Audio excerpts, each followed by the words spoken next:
Welcome to the Decent People Podcast, a production of Decential Media, where we're committed to telling the stories of the founders, builders, and visionaries who are creating a new decentralized economy and internet experience. You guys know it as Web3 or blockchain, and we're going to bring you the smartest and most interesting people in the space for intimate conversations that reveal their background, how they got into crypto in the first place, and what they're doing today to make a decentralized future a reality. Thanks so much for joining us. Make sure to check out our site at decential.io. Now, to the show.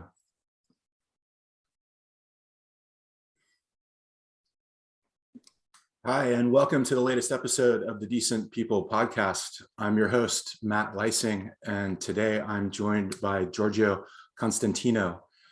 He might be a name you've not heard very much of, but it is a name you should get to know because behind the scenes, he's doing some of the coolest stuff in the NFT space that I know of. A lot of it's in the music area. He helped Eminem buy a Bored Ape Yacht Club, and he also helped broker the deal for the Wu-Tang Clan album, Once Upon a Time in Shaolin, to be bought by PleasrDAO. So, Gio, how you doing, man? It's great to see you. Doing great, man. Thanks so much for having me. Great to see you again. Yeah. So we just met recently in LA. We were at a burger tasting for a project called Burger Boy, which is by Brad Miller and Luke Tabbitt. They're dipping into the NFT market with they want to cross the culinary world with like cryptocurrency and NFTs. And I'm telling you, if you are in Los Angeles and can get a hold of a Burger Boy, they are fantastic. I am a bit of a burger snob being from here. LA is the burger capital of the country, in my opinion. And man, his burger blew me away. So it's a very serious burger. Yeah, that was a really fun night. So Gio, you're on the younger side, like a lot of people in crypto. How old are you actually? I am 27. Amazing. So take us back and let's start at the beginning. Where did you grow up, and what did your parents do, and what was your early life like? Yeah, so I was born in the Tampa Bay area. My parents are Greek immigrants from the island of Cyprus. They came here when they were like 18. They met actually in Florida. But like most Greeks, they were in the restaurant business. And I think that was probably my destiny too, but I decided it wasn't for me. But I moved from Tampa to Chicago when I was about 15, finished up high school there, and then started like really diving into the music industry because for the first time, like having grown up in like a small town in Florida, like I had access to culture, like living near Chicago, like concerts, festivals.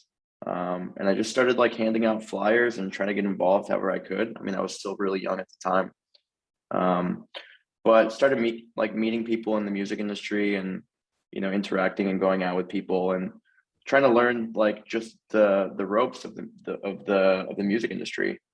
And it got to a point where I started like helping out and booking concerts and picking up DJs from the airport and just starting to play a bigger and bigger role in the local scene there in Chicago and also like Milwaukee, which was super close nearby, and just kind of worked my way up and, had a good track record with the concerts I was throwing. But, we got it like a couple duds that I booked that like ended up losing money. And I was like, well, I don't like this feeling. I thought you could only make money.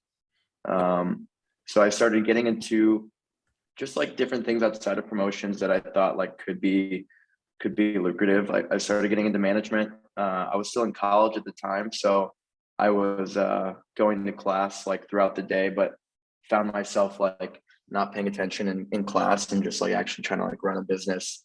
And had a couple management clients that started doing really well. And long story short, I ended up just dropping out of college and moving to LA and never looked back. And here we are. Yeah, I see a guitar behind you. Do you play as well? No, I don't play the guitar. I picked it up about twice, but it's there because people like you will ask me about it and it'll pressure me into actually picking it up and learning it one day. Yeah, that's a good tactic. I like that. I got like a 50% off discount from Fender, and I was like, I'll buy a guitar. Yeah. Um, what was it about music that drew you? Was it like, I mean, I know you mentioned that it was a change in culture and a change in access, you know, to like shows. And had you always loved music, but just were kind of starved for it in Florida, and then like Chicago opened that up for you? Or what was it more like I think it was, fundamental to?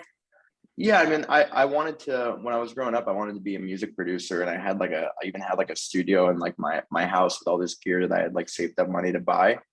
And my mom was like a singer, and you know, she was like traveling the country, like singing like Greek music and stuff. And my dad is just like kind of much more of a businessman. So I think after like a, you know, a few months or maybe a couple of years actually of like trying to actually produce music, I was like, you know what, I'm really like not that good at this. And maybe I could have gotten good at it, but I realized that like I was so much more passionate about just like the business side of it. Like I felt like that was like an art form of its own, that like if you could master it, you could be, you know, pretty successful with. So I started gravitating a lot more towards like the music business, um, and started like promoting shows, and then, you know, eventually made my way into management and did that for, you know, been doing that for the past like 8 years now, maybe 9. Yeah. So what was it like coming to LA from Chicago in the management business? Was it a whole new world, and it's just a lot bigger pond basically? Yeah, I mean, basically when I was in Chicago, I kind of like, I felt like I had hit the ceiling as far as like what I could accomplish there. You know, like I already kind of knew everybody. And once I moved to LA, it was like a whole new pond. Like you said, it was like I was suddenly a very, very, very, very small fish. Um, but it was exciting because when I moved here, I was like, I think I was about 18 years old, and you know, just left school, trying to find some work. Um, it was cool because it was a new challenge, and it was a new like hill to be conquered, I guess. What were you? I'm assuming you weren't paying the bills yet by representing people. Did you have some jobs in there to get you on, like get your feet under you? No, I mean, management was actually paying the bills. That was the reason why I decided to move, because I was like, you know what, I can actually. I mean, it was tight for sure, but you know, it got to a point where I was like, think I can actually pull this off. But within, you know, 3 months, I ended up just getting a job at a management company. You know, I was independent prior to that, and I just ended up teaming up with a good group of guys in LA. They were managing like the Black Eyed Peas and Afrojack and Wolfgang Gardner and a bunch of other like dance music artists. So I teamed up with them and worked there for you know, a few years, and it was great, like learning experience for sure. Yeah, that's awesome. And what year are we talking about here, roughly? I moved to LA January of 2015, so I'd say I probably started working with the undocumented management guys in 20 like mid 2015, Okay. like probably 4 or 5 months after I moved. And had you found crypto yet? Was that something that you were interested in already? Yeah, I mean, I actually found crypto before I moved to LA. When I was in Chicago, I was still super young, so I, you know, was working out in nightlife, but like I actually wasn't old enough to be in any of those clubs. I had to get a fake ID, and the only place I knew where to get it was on the Silk Road. So that was my first Bitcoin experience. I think when I bought Bitcoin the first time, it was like 60, $70. Yeah. And bought a bunch of fake IDs just to have them. And I mean, that was definitely like you know, it was a really necessary part for like just being able to experience what I experienced and have access to the rooms that I was going into. But yeah, I got the fake ID, moved to LA, everything was good. And about like, I want to say a month before my 21st birthday, the fake ID gets taken away. And I'm like, shit, like I need to get another fake ID. And I went to go buy Bitcoin again, and like Bitcoin was like $1,000 that time, and I was like, "What the hell is going on here?" So I had to like, you know, I started doing some research, and I was like, "Okay, well, this isn't just like some funny money that like you spend on nefarious activities and purposes. Like, there's actually maybe something here." And I started really like diving back in. And I mean, I didn't have the means really to buy Bitcoin like hand over fist at that time, but I started keeping an eye on it and, you know, tracking Ethereum and seeing what was really happening there. And around 2017 is when I really started getting into crypto, like from an investment standpoint.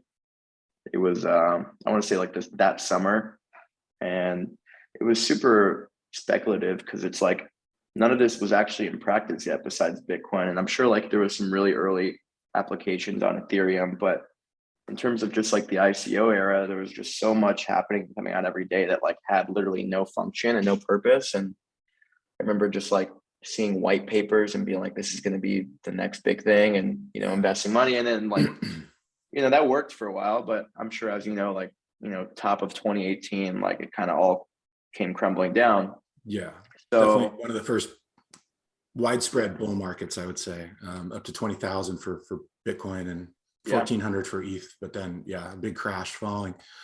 I mean, I thought I was a genius at that time. I thought I had cracked the code, and, you know, I was like, why am I in the music industry? Like, this is way better. Yeah, even everybody else. It always amazes me that Silk Road actually worked. So like you like did this transaction, and then it's just astounding to me that the fake IDs actually showed up like in your mailbox. Yeah, they I mean, there was like an honor system. It was like Amazon, to be honest. Like there was reviews and Yeah, I was just going to say that that is a really interesting point, is that they did have a lot of user reviews, as I've been told. So you could kind of tell who was legit and who might be sketchy. yeah, and there was, I mean, it was a long time ago, but there was like even like a mediation process where it's like if you had a dispute with the other party, like somebody could come in and help like solve, because everything went into escrow. But yeah, man, it was a crazy time in the Silk Road era. I mean, I think like watching crypto go up so much in 2017 and then go down so much in 2018, like I spent the next 3 years like researching what the hell it is that I actually bought, because I had all these coins that were going very quickly to zero. Yeah. But you know, here comes like 2019, 2020. I actually wasn't super into Ethereum at the time. I mean, I had some, but I was like definitely I was chasing like more of like the altcoin stuff. And come like DeFi summer and all that stuff, like I started buying up a lot of ETH and just like experimenting like with dApps for the first time, DeFi. And I think it just kind of opened my mind to like what was actually possible in terms of like applications and being able to like change, I mean, not only the music industry, but like a lot of industries, disrupt pretty much everything. So the context here in the music industry is that streaming was coming up and artists were just getting decimated. Like you could have 1 million of your songs stream and only receive a couple bucks from services like Spotify. Can you talk about that, and just sort of from your client's point of view about how drastically the economics changed, and like what, you know, just from their point of view, like how bad did it get? I mean, I think we went from like an era where people were going out to the record store and buying albums for 20 bucks. And, you know, we went from that to Napster, which made everything just completely free. And I think the compromise from the record industry was a solution like Spotify, which was like basically built on the premise that like piracy is inconvenient. And if we can make everything available for 10, 15 bucks a month, like we can recapture some of that market. But as a result of that, it's like music starts to become like almost like it's kind of like beef. I mean, it becomes like a volume-based business, or like any kind of like commodity, where it's like it's not really about the art. It's not really about a connection with the audience or the fan or the artist. It's just like a product. And I mean, it always has been, right? But like I think when you have that kind of economic model around it, like it becomes even more apparent than ever.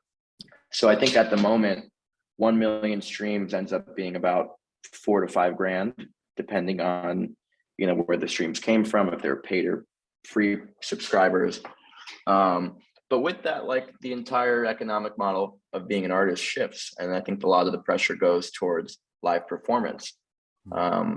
So I think there's more pressure than ever to perform live for artists and go out on tour. And I mean, even that's like a very tough business from a margins perspective, depending on the size of the artist, because you've got travel, you've got your team, you've got production.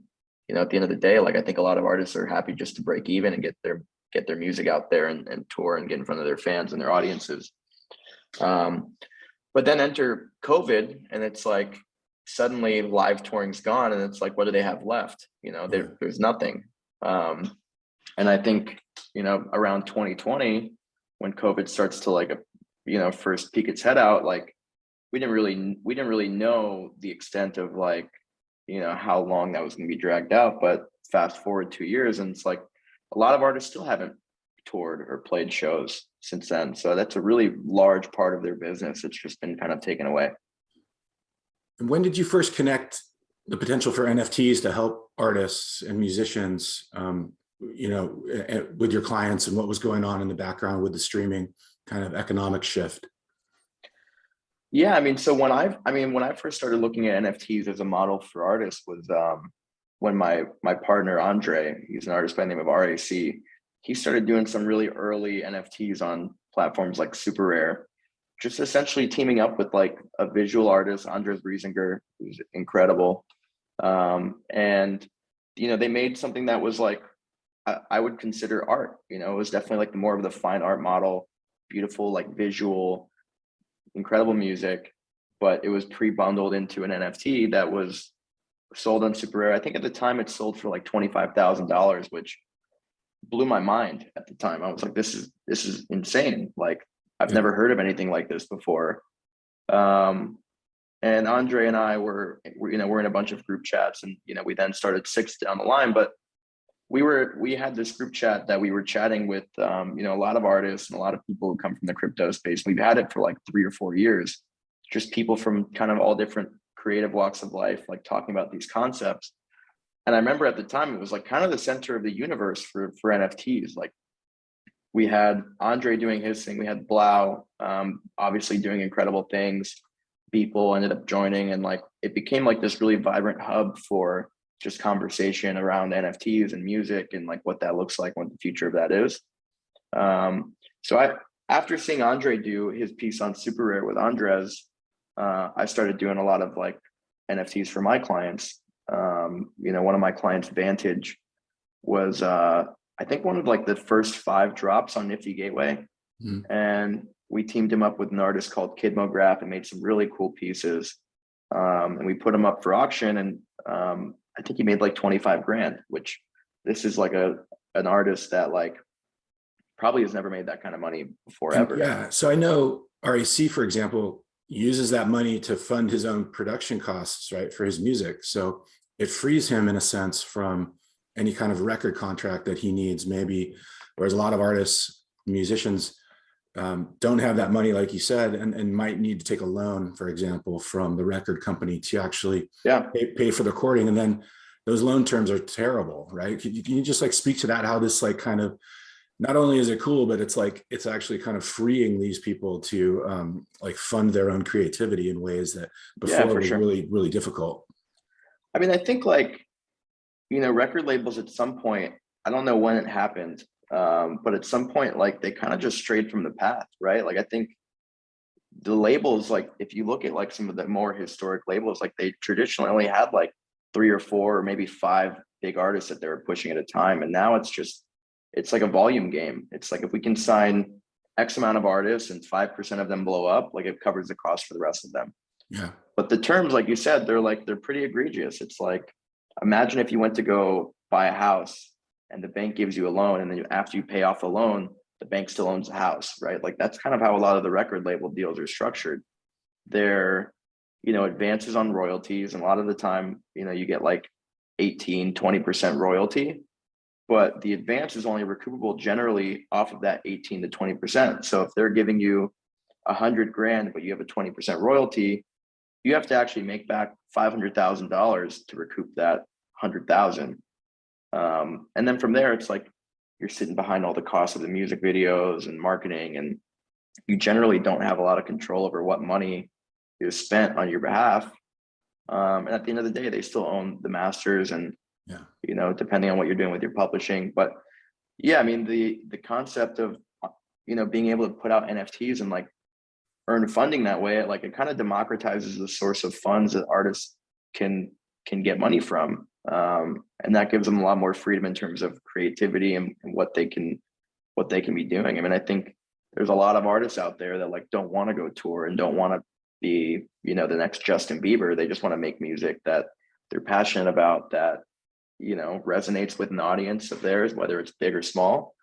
But they don't want to have to be making music and being like, okay, well, Spotify is only playlisting stuff that's this long and it's got to sound like this to be accepted by them so I can get good streams.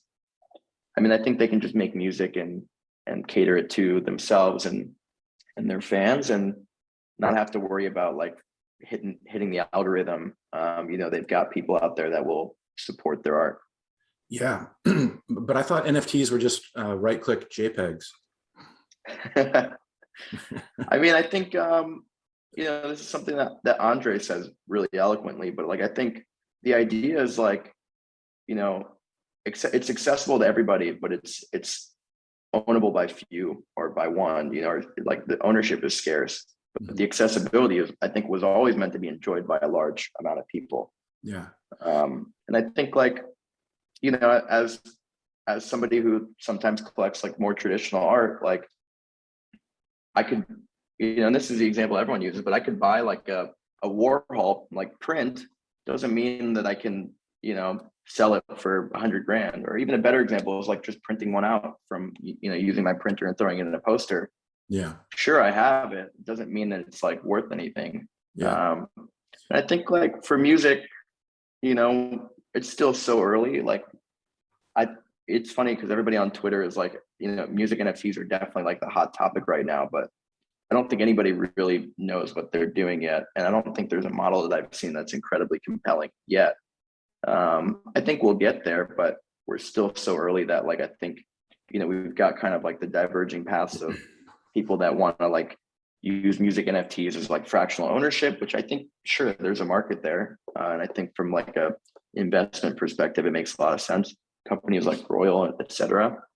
I think people are going to be a little bit disappointed when they realize how little money music actually makes. I think that's going to be a big hurdle to fractional ownership, but I think, it's going to take probably a couple of years, but we'll start to see new revenue streams kind of coming up in a more like Web3 native environment that kind of circumvent DSPs. Yeah. And I mean, Andre, your partner has been in this for so long. I remember I bought his album back in 2016 through Ujo, I think. Nice. For Ether. Yeah. And that's one of my favorite albums to this day. So tell me a little bit, your other partner in Six is Jesse Grushack, who came through ConsenSys and Ujo. Like, tell me, how did you guys all come together? And what was there a moment where you're just like, we need to form this agency and this is the right time? Yeah, I mean, we had been in group chats for, several years, but we were kind of like the admins of the group chat, if you will. So we would be kind of chatting and sidebarring all the time. And, Andre was getting quite busy with like the NFT stuff. I had started doing it with my clients and it started being pretty successful. And people were seeing that, we were kind of really early and understood the space. And we were all getting bombarded with calls and texts and emails like every day. Like, can you please help us? Yeah. Because it's a very intimidating space. Like, I think a lot of people like they're just not quite sure how to navigate this, especially if you've never owned crypto or been involved in anything happening in Web3 or even knew what an NFT was. Yeah, for you guys, that's a great spot to be in. Yeah, so it got to a point where, we started talking about what if we started like an agency and just helped like take on some projects and do some cool stuff and just help like some of the larger artists too that are getting into it, like do it from a more longevity focused perspective and not like how can we smash and grab as much cash as possible? Because it'd be a net negative for everybody if money just keeps leaving the space and never comes back, right? Yeah. So we had been kind of formulating the concept of teaming up, and then Blau went and did his really large like record-breaking auction. I think he made it was like 13 million or something. Yeah. And that was like on a Sunday, and that Monday we were like, okay, well, today's the day that like everyone's going to try and figure out what NFTs are. So we just like decided to I mean, we weren't ready yet. We didn't even have the entity set up yet. We were like in the background getting it set up, but we essentially were like, all right, we're starting this company. It's called, we called it Six Digital originally. And we just like put out a tweet with a website. Six was, I mean, it was super arbitrary to be honest, but we have our group chat that we all kind of came from was called Chad Team Six. And we were just like, six, whatever. Web 2 meets Web 3, 2 times 3 is 6. Yeah. And we just kind of ran with it and didn't put, I mean, we put maybe 10 seconds into the name and we were all like, cool. But yeah, we put out that tweet. We had the website that we put up, and I think we put Jesse like threw it together in about 20 minutes, set up our email addresses and like just said, hey, we're open for business. Like, we'd love to chat with you. Yeah. And we got like, I think 400 plus emails that first day, which was a little bit overwhelming, but all types of characters reaching out to us, like a lot of incredible people across the music industry. And then just a lot of stuff that like, you know, was just funny, like air guitar champions being like, I want to make an NFT. Yeah. But yeah, we got like the full spectrum. And like, I think from there, it was like, we just hit the ground running. You know, we brought on a team to help us kind of field some of the stuff and help like set up like the entities and all that stuff was happening in the background, but we just like got straight into work mode. And I mean, that month of like March going into February or into April was just like overwhelming, because I think our calendars were like just 12-hour days, like back to back calls.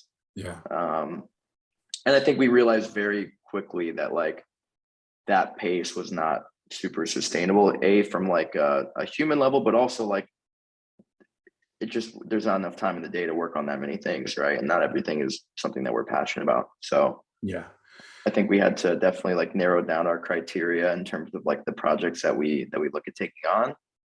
And from there, like there was some really cool shit that came together.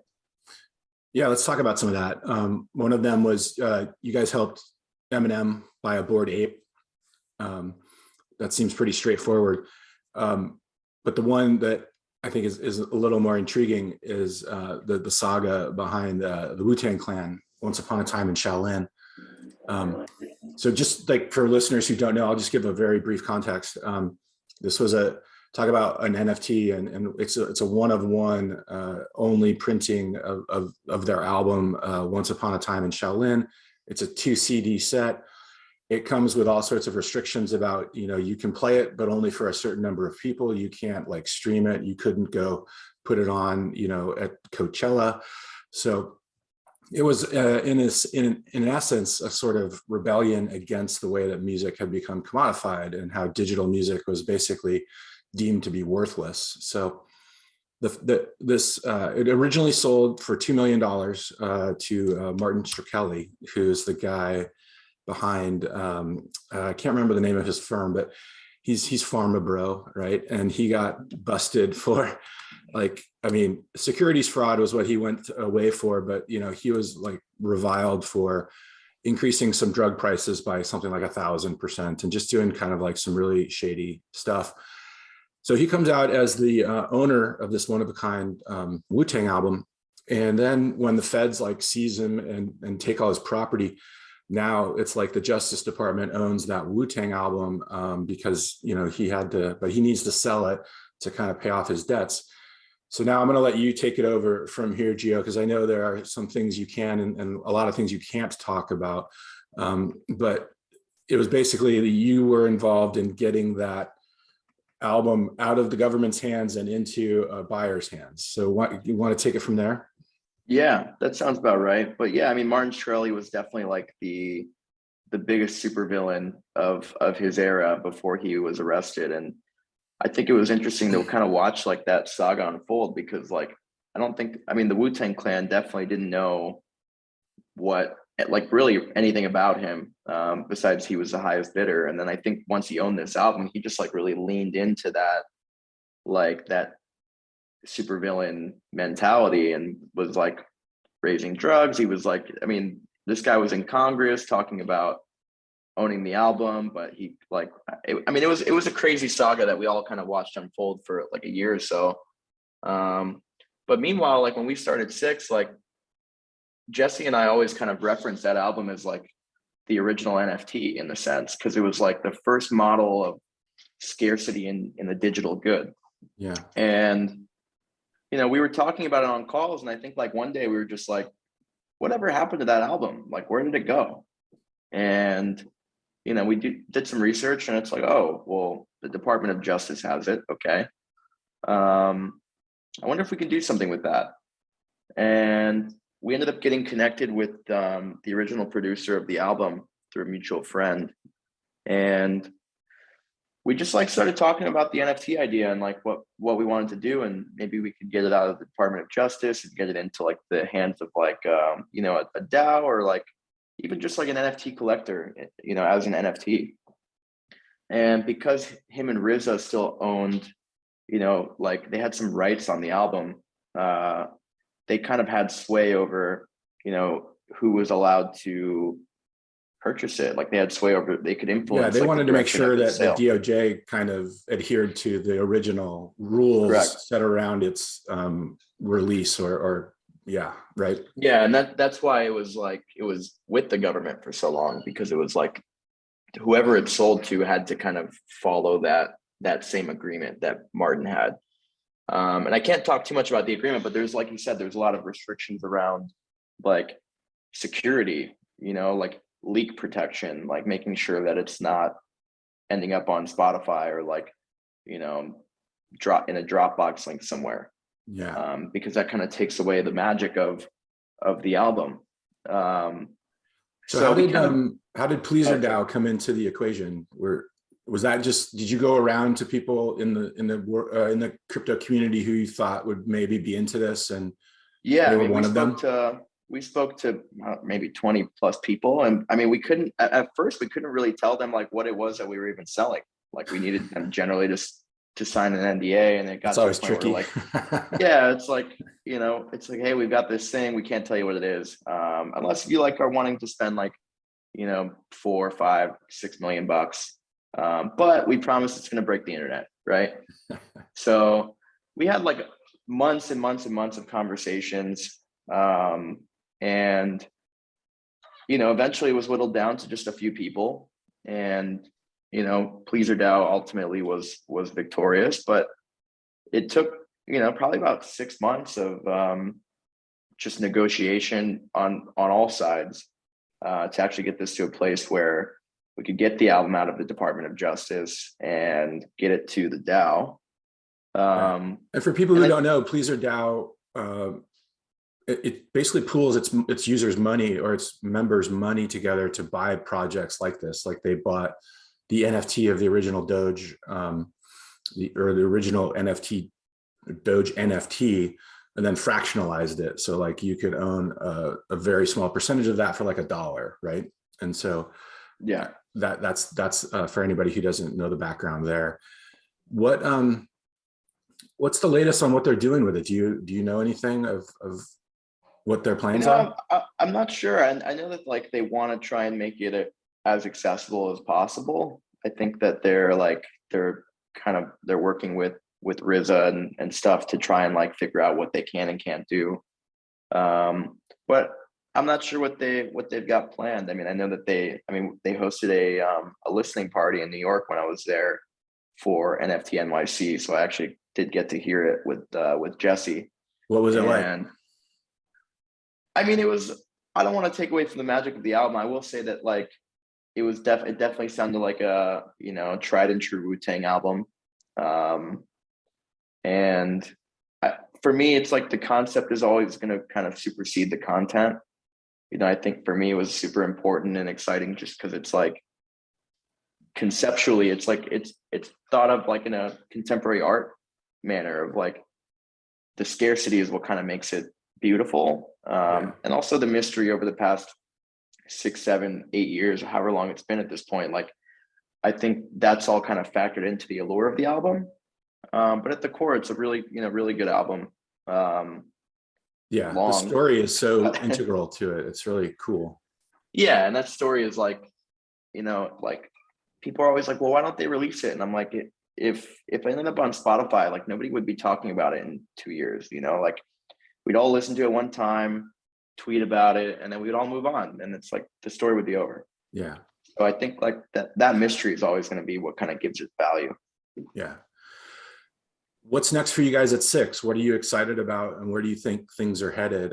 And I guess to that question, do you think the NFT market is kind of cooling off, or are we in a transitional phase here from what we saw, like when you like it was absolute madness in March, April 2021, right? When things just kind of, and it didn't really slow down. Are you seeing a shift there and like any kind of new direction? It's hard to say, man, because it's like you know, there's a lot of macro factors at play at the moment with the crypto market as a whole, you know, with what's going on in Europe and just the general economic situation. But I think we've still got a little bit more gas in the tank for NFTs. You know, I think we're still definitely in like a price discovery mode with a lot of projects, and like there's going to be I think a big reckoning at some point where, you know, the money will kind of flow towards the blue chips, if you will, and like more fundamental based investing. But at the moment, I think people are still, you know, the market's still trying to mature and grow and like really understand where the value derives for a lot of these projects. I think we're seeing projects that are doing a little bit more than just like PFPs being, you know, pretty successful. And I mean that in the sense of like, not just here's an NFT, like here's an NFT and it unlocks this and that and this, and, you know, has some sort of future utility. I think that's a brand new model that like hasn't even had a chance to really play out yet in terms of gaming NFTs and metaverse plays. Yeah, that's what's so fascinating about this space in general, is that the technology is there, like, and the ICO technology obviously was originally the ERC20 token, right, on Ethereum. It led to a whole bunch of scams, but it also created a brand new way to raise capital for your startup that didn't exist before. That's still there and was kind of built upon to create the DeFi summer stuff we saw a few years later. There were improvements on the ERC, you know, like the 721 token. And now I think we're going to see the same thing with NFTs. Like the baseline technology is there. It's not going away.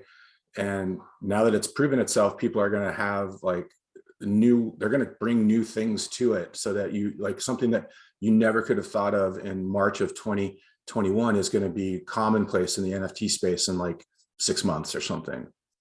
Yeah. I mean, I think it's still incredibly early for the majority of this stuff. I think, you know, similar to the ICO era, like we're going to start seeing a lot of scams, and we already are. You know, we're seeing stuff that like is raising absurd amounts of money off literally no fundamentals and an anonymous team. Yeah. And maybe some of those will pan out and some of them won't. But I think it's also an incredible fundraising mechanism for people that are actually like capable of building the things that they're promising. So I think it, you know, at the core, you got to just do your own research and due diligence, and like it's easy to kind of get caught up in like the mania cycle. But I think if you really stick to like fundamentals and invest in good people, like you'll probably be okay. Yeah. Yeah, I think it's incredibly valuable right now for anyone who already has an audience, or, you know, is like definitely has a platform or owns their own IP. It's almost just like money that's just sitting there waiting to be kind of created. I'm also really excited to get to the point where we can stop saying it's really early. Yeah. I know, I totally agree with you. We're almost there. But I've been hearing that for like 6 years, and it's like, let's get to the mid phase here or something. Yeah, you know? No, I hear you, man. I think, well, we're early in different things, right? I think we're no longer early in certain other things. Like I think crypto as a whole is no longer early. Yeah, that's a good point. I think NFTs are still incredibly early, because like we're still figuring out what these do and like why, and like all the different things that we can do with them. I mean, I think the thing that nobody really expected was that like community, like the concept of community was going to be such a like value driving factor for a lot of these projects. Yeah, it reminds me of like what Seth Goldstein's doing over with Bright Moments, you know, like connecting the real world experience with an NFT and actually doing that in cities all around the world. You know, that's really fucking cool. Totally. And I think like early on when the Bored Apes and stuff came out, like I don't think anybody really expected them to be what they are now, but it just goes to show if you have a group of people that are kind of like-minded, that are building towards the same thing, it's like things like that can happen. Can it happen again? I don't know. We'll see, I guess. Yeah. Well, I'm not sure what the next Bored Ape is or if there will be one, but I think the trend is still definitely like around those types of PFP projects. And I think, we're seeing a lot of these teams being able to really pull off cool stuff once once they've made some money, and, as long as they've got a good team of people working the projects and like trying to add value to the people who are buying these NFTs, like I think we're going to still see a lot of innovation. Yeah, for sure. Well, Gio, this has been really great. Thank you so much for coming on. Really fascinating conversation. Yeah, of course. And thanks so much for having me. Yeah, you're welcome. And good luck with everything you're doing. I'll put some info about Six in the show notes and some links to Gio and other things that we talked about. And so that's it for this one, but thanks a lot, Gio. Thank you so much, man. Take care. Yeah, you too. Bye.